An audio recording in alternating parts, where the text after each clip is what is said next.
Since his first appearance in 1981's Donkey Kong, Mario has had a starring role in over 200 video games, and even more if you include cameos or other brief roles. However, not every Mario game makes it from conception to release. In today's video, we're going to discuss 6 times that a Mario game was cancelled, and review what might have been had that game made it to the market.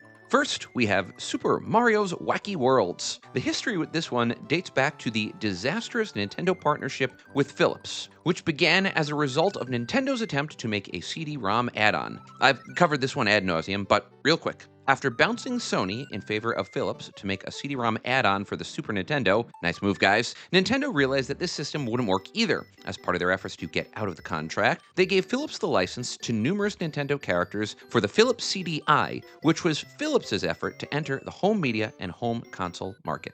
The result of this deal is a series of catastrophically bad games, including Hotel Mario and 3 horrific Zelda games, all of which I've done videos on. None of these games are considered canon, and I think there's very little doubt that Nintendo wishes you would forget about them too. However, from a Nintendo perspective, it could have been a lot worse. See, more games were in the works before the poor sales of the CDI forced their cancellation. This included Super Mario's Wacky Worlds. This game was the product of Novalogic, a third-party developer that was hoping to be hired by Nintendo to create a Mario game of their own. Novalogic successfully pitched Philips on the idea of a sequel to Super Mario World, Super Mario's Wacky Worlds. As you can see from the prototype, this game would have put Mario in a variety of real-world locations, including Greece, the Arctic, and ancient Egypt. Philips liked the first level that developers Silas Warner and John Brooks created for them, reportedly after 2 straight weeks of nearly 24 hours of working, and gave the go-ahead for the game. The game was somewhat far along before it was canceled due to the poor performance of the CDI, with 80% of its art, 95% of its design, and 30% of its code allegedly being completed.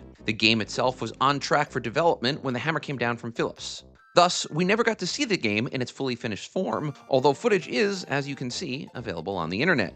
As long as we are in the real world, let's move on to our next game, Mario Takes America. Much less is known about this game, but it represents another what could have been in Mario history. This game was developed by Canadian developer Sigum. Sigum pitched Philips on the idea of Mario in the real world, intermixed with full motion footage. Philips liked the game idea and funded the project. According to what limited information is available about the game today, it would have featured Mario in the real world. It would have started in New York and featured our mustached hero attempting to make it to Hollywood so he could star in a major movie production. As part of developing the game, some footage was captured, including footage shot from helicopters and boats. That footage of America would have been integrated into gameplay and used in the background. Footage was apparently shot all over the United States, including of Niagara Falls and Monument Valley. The game itself would have taken place via the use of 2D sprites and animation, building off of the success of the animated television program. However, unlike Nintendo games that had premiered at the time, this game would have taken an edutainment bent, educating players about America. Very little was publicly released about the game. This article, which premiered in the UK CDI magazine, was one of the first to publicize the game. The article noted that footage of the game aired at the CDI3 conference in New York. The game did make it to coding, with shots being created of Mario moving in the aforementioned backgrounds. Unfortunately, the demands of the game were too much for the system, which struggled to make the game work smoothly with the proposed animations and backgrounds. Philips ultimately cut funding for the game, unimpressed with how it was working out. Sigum sought to replace Mario with a new character called Metal so that the game could be repurposed, but that didn't work either. Sigum canceled the game and went bankrupt. Some prototype footage of the game apparently does exist, but it is owned by the Canadian Imperial Bank of Commerce, which took possessions of Sigum's assets after the company's bankruptcy. So, barring a leak or release by a nice person at the bank, we won't be seeing this one.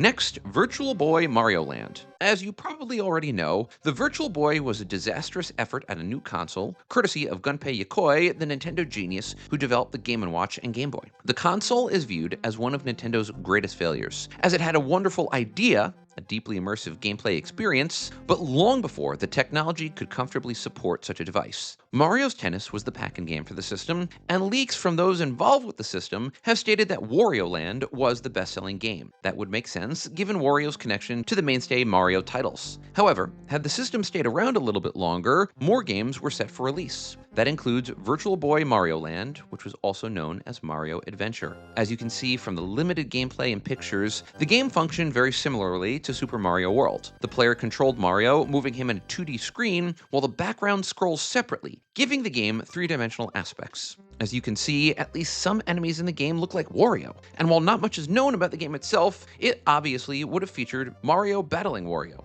who is somewhat of a regular character on the Virtual Boy. The game was set to feature elements that we'd never seen. For example, there were supposedly plans to implement Mario in some three-dimensional format, although no details were ever released about that. Furthermore, there were also stories that the game would feature a minigame which reprised the famous original Mario Bros. Game, but that wound up being released separately as Mario Clash, which made it to the market in 1995. The game was far enough along that a playable level was shown at the 1995 Winter Consumer Electronics Show. Sadly, that's all we ever saw of this game, and when the system was discontinued between 95 and 96, the game disappeared along with it. There are no leaked copies and limited amounts of media that were ever released for the game.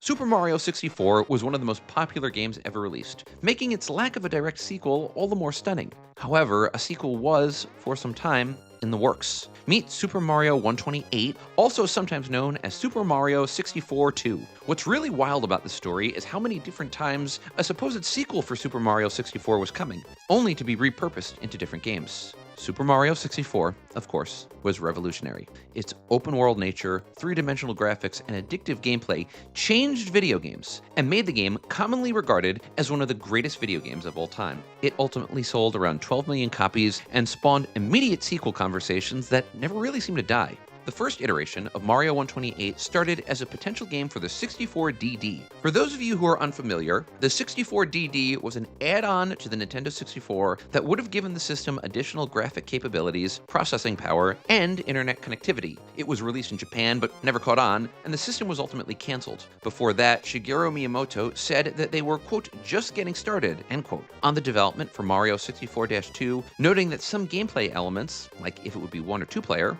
were still being hashed out. In a 1998 interview, Miyamoto said that they wanted the game to even allow 4 players, and for the game to be as complex to play as Banjo-Kazooie. Miyamoto would also say that he had a demo of the game, including one playable level. At the same time, Miyamoto would say that he wanted sphere walking and a space setting to be 2 concepts of the game, something which astute listeners will remember would later be incorporated into later gameplay. However, the Nintendo 64 would come and go, and no sequel to Mario 64 was ever released. It wasn't until the airing of the supposed Super Mario 128 for the GameCube that anything approaching the game would be ultimately seen by the general public. That demo made its premiere at Space World 2000 and featured, well, this. Obviously, this isn't the greatest footage, but what you see is a large Mario spawning into smaller Marios until it reaches 128. The camera movement and processing power was stunning for the time, and the game was teased as holding the future to Mario 128.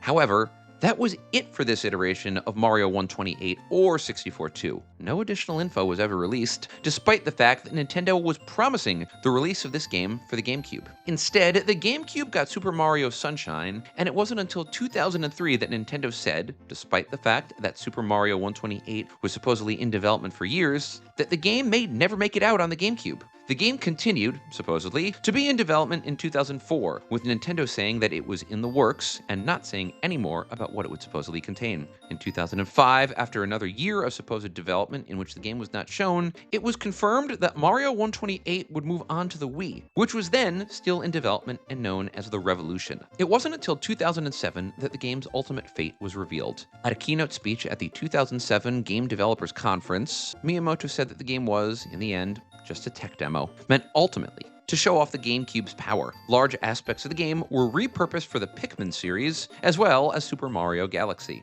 As such, Super Mario 128 was never really seen, at least in a format we'd recognize. However, large swaths of the gameplay were ultimately seen in other games, and Nintendo's tease of their audience was ultimately complete. Mario has, of course, been in countless sports games since his conception. From golf to tennis to baseball and more, Mario is capable of playing just about anything you want him to play. However, there's at least one sport game that got canceled, volleyball, and specifically Super Mario Spikers. Development for Spikers occurred between 2006 and 2007 and was a product of Next Level Games, which had worked on other Mario-based sports titles. Their most recent title, Mario Strikers Charged, was a successful soccer game, and Nintendo was happy enough with the product that they gave Next Level a chance to develop a volleyball game. Like Strikers, the game would have taken a traditional sports game and added other gameplay elements. In this case, Spikers was set to add wrestling into traditional volleyball. In fact, it's through the wrestling add-on that the game's name was ultimately changed, moving from Mario Volleyball to Mario Spikers. So, here's where it gets interesting. Nintendo was obviously good with the volleyball concept, but upon seeing the added level of violence in the game, they canceled it. The violence went too far for Nintendo, with play featuring scenes like Waluigi stomping on Mario. Nintendo is obviously comfortable with the degree of violence, but this one went too far. There were concerns that, as a result of the violence in the game, there was too much conflict with company identity and values. According to a source close to the game in a 2014 article in Digital Trends, quote, "It was a Japanese honor thing," end quote. I will admit to being a little bit confused here. Why couldn't Nintendo just tell Next Level Games to tone down the violence, rather than canceling the project entirely? It's worth noting that the game was never announced, and we didn't even know about it until footage was leaked in 2014. The only available footage is test footage and concept art. If you played Super Mario in 1992, you probably remember Mario Paint, which, at some point, may have convinced you that you wanted to be an artist. Or at least, play and fill in the color games more often. What you may not know is that Mario Paint was supposed to be just the start of Mario's entry into the art world. In fact, 8 games were planned, and only 4 were released for the failed Nintendo 64DD expansion. Mario Paint was a pretty significant change for Nintendo.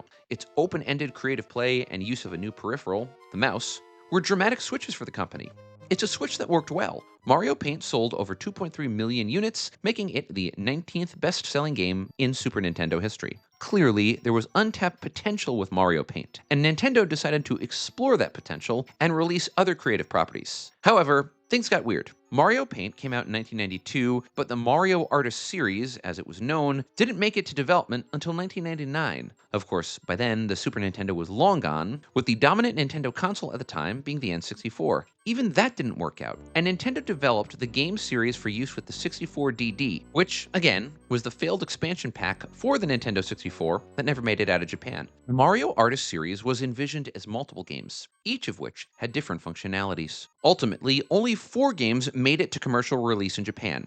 Mario Artist Paint Studio allowed users to experiment with Mario-themed paint programs. Talent Studio gave players the ability to create characters and use animations. Polygon Studio gave users the chance to create 3D polygon images. And the Communications Kit gave players a chance to access an internet-based dial-up service and community for the other 3 games. Of course, the 64DD was canceled after failing commercially, and that took out the aforementioned games. It also took out 4 unreleased games. Those included Sound Maker, Game Maker, Graphical Message Maker, and Video Jockey Maker. Game Maker, of course, might have the longest lasting legacy, as the concept was ultimately repurposed for the Mario Maker series. While there are other canceled Mario games, I think the relative lack of canceled games here is interesting. Generally speaking, Nintendo seems to know what they want to do with Mario. That's not to say he doesn't fail, he does, but it's genuinely fascinating to me how so few Mario games have gotten canceled over his 40-plus year history. Anyway, that's all I got for this one, and I hope you enjoyed it. As always, if you did, please like or subscribe, or leave me a comment and let me know what games I missed and what videos you want to see. Have a wonderful day out there, my friends, and I hope you enjoyed watching this video